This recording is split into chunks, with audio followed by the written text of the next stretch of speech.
নমস্কার বন্ধুরা, Shampa special kitchen with village food চ্যানেলে আপনাদের সকলকে স্বাগত। আশা করি আপনারা সবাই খুব ভালো আছেন। আবারও আমি আজকে চলে এসেছি একটি নতুন ভিডিও নিয়ে। বন্ধুরা, এখন যেহেতু মাঝে মধ্যে বৃষ্টি হচ্ছে, আর যে কারণে চারিদিকে কিন্তু একটা স্যাঁতস্যাঁতে ভাব রয়েছে, আর তার মধ্যে কিন্তু আরশোলার উপদ্রবও প্রচুর বেড়ে গেছে। একটা দুটো আরশোলা থাকলে খুব একটা অসুবিধা হয় না, কিন্তু এদের সংখ্যা যখন বেড়ে যায় তখন খুবই সমস্যার মধ্যে পড়তে হয়। এরা তো চারিদিকে যেমন উড়ে বেড়ায়, সেই সঙ্গে আমাদের খাবার দাবারে উড়ে এসে বসে, যেটা কিন্তু আমাদের স্বাস্থ্যের পক্ষে ভীষণ ক্ষতিকর। তাই আরশোলাগুলোকে তাড়ানোর জন্য বাইরে থেকে কোনো রকম কেমিক্যাল না কিনে এনে যদি বাড়িতে থাকা কয়েকটি উপকরণ দিয়ে একটি ঘরোয়া রেমেডি বানিয়ে নিই, তা দেখা যাবে খুব সহজেই আরশোলা আমাদের বাড়ি থেকে বিদায় নিয়েছে। তাহলে চলুন বন্ধুরা, ভিডিওটি শেষ পর্যন্ত দেখে নেওয়া যাক।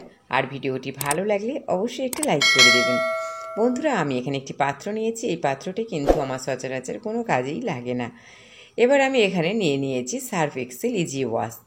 আপনাদের কাছে যদি এই সার্ফ এক্সেল ইজি ওয়াশ না থাকে, তাহলে আপনারা আপনাদের কাছে যে ডিটারজেন্ট রয়েছে সেই ডিটারজেন্ট এখানে ব্যবহার করতে পারেন। আমি 1 চামচ সার্ফ এক্সেল দিয়ে দিলাম। এবার এই সার্ফ এক্সেলের মধ্যে আমি দিয়ে দেবো ন্যাপথলিনের গুঁড়ো। বন্ধুরা, আমি এখানে একটা হামনদিস্তা নিয়ে নিয়েছি। এবার নিয়ে নেব ন্যাপথলিন।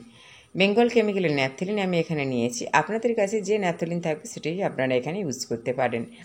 এবার এই যে ন্যাপথলিনগুলো রয়েছে, এখান থেকে একটা ন্যাপথলিন আমি নিয়ে নিচ্ছি।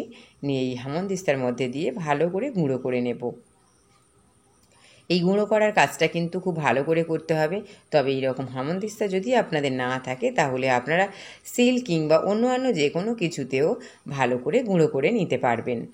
আমার কিন্তু ন্যাপথলিনটা একদম গুঁড়ো করে নেওয়া হয়ে গেছে। এবার এই ন্যাপথলিনের গুঁড়োটা আমি এই সার্ফ এক্সেলের মধ্যে দিয়ে দিচ্ছি। বন্ধুরা, আমি এখানে 1 চামচের মতো ন্যাপথলিনের গুঁড়ো দিয়ে দিলাম। এবার আমি এখানে দিয়ে দেব বোরিক অ্যাসিড। বন্ধুরা, এই বোরিক অ্যাসিড কিন্তু আরশোলা একদমই সহ্য করতে পারে না, তাই এই বোরিক অ্যাসিড আমি এখানে 1 চামচ দিয়ে দেব। প্যাকেটটা আমি আপনাদের দেখাচ্ছি কেমন। বন্ধুরা, এই প্যাকেট থেকে আমি 1 চামচ নিয়ে নিলাম। এবার আমি সমস্ত উপকরণ ভালো করে চামচের সাহায্যে মিশিয়ে দেব। বন্ধুরা, যেহেতু এখানে রয়েছে সার্ফ এক্সেল এবং সেই সঙ্গে ন্যাপথলিন, এগুলো কিন্তু পোকামাকড় তাড়াতে ভীষণভাবে সাহায্যকারী। এর আগেও আমি এই ন্যাপথলিনের উপর বেশ কিছু ভিডিও দিয়েছি, আপনারা চাইলে আমার এই চ্যানেলে দেখে নিতে পারেন। এবার আমি এখানে দেব ডেটল। বন্ধুরা, এই ডেটল কিন্তু কম বেশি প্রত্যেকেরই বাড়িতে থাকে, কারণ কাটা ছড়া এইসবে কিন্তু ডেটল খুব ভালো কাজ করে। আর যেহেতু এখানে ডেটল দিচ্ছি, এই ডেটল কিন্তু পোকামাকড় তাড়াতে ভীষণভাবে সাহায্য করে। এই ডেটলটা দেওয়ার পর আমি এবার সমস্ত উপকরণ ভালো করে মিশিয়ে নিচ্ছি। এইভাবে ডেটলের সঙ্গে সমস্ত উপকরণ ভালো করে মিশিয়ে নেওয়ার পর আমি এখানে প্লেন জল ইউজ করব। বন্ধুরা, যে জল আপনারা বাড়িতে ইউজ করেন সচরাচর, সেই জলই এখানে ইউজ করবেন। বন্ধুরা, এখানে আমি একটা কথা বলে দিই, আমার কিন্তু যতটুকু প্রয়োজন ছিল মিশ্রণটা আমি ঠিক ততটুকু বানিয়েছি। আপনাদের যদি বেশি প্রয়োজন হয়, তাহলে অবশ্যই আপনারা উপকরণগুলির পরিমাণ বাড়িয়ে দেবেন, দিয়ে জল দেবেন। এবার আমি সমস্ত উপকরণ ভালো করে চামচের সাহায্যে মিশিয়ে নিচ্ছি জলের সাথে, যাতে একটুকুও গোটা অংশ না থাকে। এইভাবে ভালো করে চামচের সাহায্যে নেড়ে চেড়ে নেওয়ার পর এটাকে আমি একটা স্প্রে বোতলের মধ্যে ভরে নেব। আপনারা চেষ্টা করবেন এই মিশ্রণটা স্প্রে বোতলের মধ্যে দিয়ে ব্যবহার করার। বন্ধুরা, আমার কাছে এই স্প্রে বোতলটা ছিল, তাই আমি এটাকে ইউজ করেছি। আপনাদের কাছে যে স্প্রে বোতল থাকবে সেটা আপনারা ইউজ করতে পারেন। এবার স্প্রে বোতলের ঢাকাটা আমি খুলে নিলাম। ঢাকাটা খুলে নেওয়ার পর আমি এবার এই স্প্রে বোতলের ঢাকার মধ্যে লাগিয়ে দেবো একটি ফানেল। এর ফলে কি হবে না, কোনো রকমভাবে বাইরে ছিটকে পড়বে না।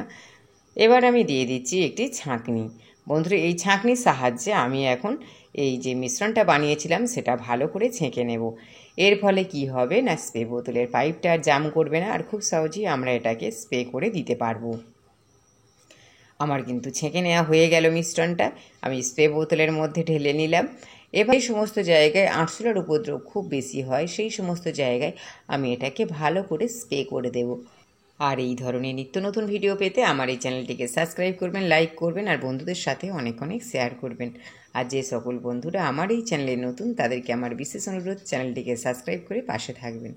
বন্ধুরা, আমি চলে এসেছি গ্যাস সিলিন্ডারের কাছে। এখানে কিন্তু বেশিরভাগ সময় অন্ধকার থাকে, তাই এর পিছনে কিন্তু অনেক আরশোলা লুকিয়ে থাকে। তাই এখানে ভালো করে স্প্রে করে দিচ্ছি, যাতে একটিও আরশোলা না ঢুকে থাকতে পারে। এবার আমি দিয়ে দিচ্ছি পর্দার কাছে। বন্ধুরা সন্ধ্যাবেলা যখন আরশোলা উঠতা পর্দার পিছনে এসে লুকিয়ে পড়ে, তাই আমি এখানে ভালো করে স্প্রে করে দিচ্ছি। আর দিচ্ছি এই সিঙ্কের মধ্যে। বন্ধুরা সিঙ্কের মধ্যে যেহেতু বাসনপত্র মাজা হয়, খাবার দাবার পড়ে থাকে, তাই কিন্তু এখানে আরশোলা খুব উপদ্রব করে, তাই আমি এখানে ভালো করে স্প্রে করে দিলাম। স্প্রে করে দেওয়ার পরে দেখতেই পাচ্ছেন পরের দিন সকালে কতগুলো আরশোলা আমার সিঙ্কের মধ্যে পড়েছে। এছাড়াও অন্যান্য জায়গা থেকে আমি এই আরশোলাগুলোকে বের করেছি। দেখতেই পাচ্ছেন সব অজ্ঞান অবস্থায় পড়ে রয়েছে, সবাই কিন্তু একটু আধটু নড়াচড়া করছে। বন্ধুরা আপনারা একবার হলেও এই প্রসেসটা বাড়িতে ইউজ করে দেখতে পারেন। আশা করি একদম হাতে নাতে রেজাল্ট পাবেন, কোনো রকম সাইড এফেক্ট নেই। আপনারা এই মিশ্রণটা যখনই দেবেন অবশ্যই বাচ্চাদের থেকে একটু দূরে রাখবেন।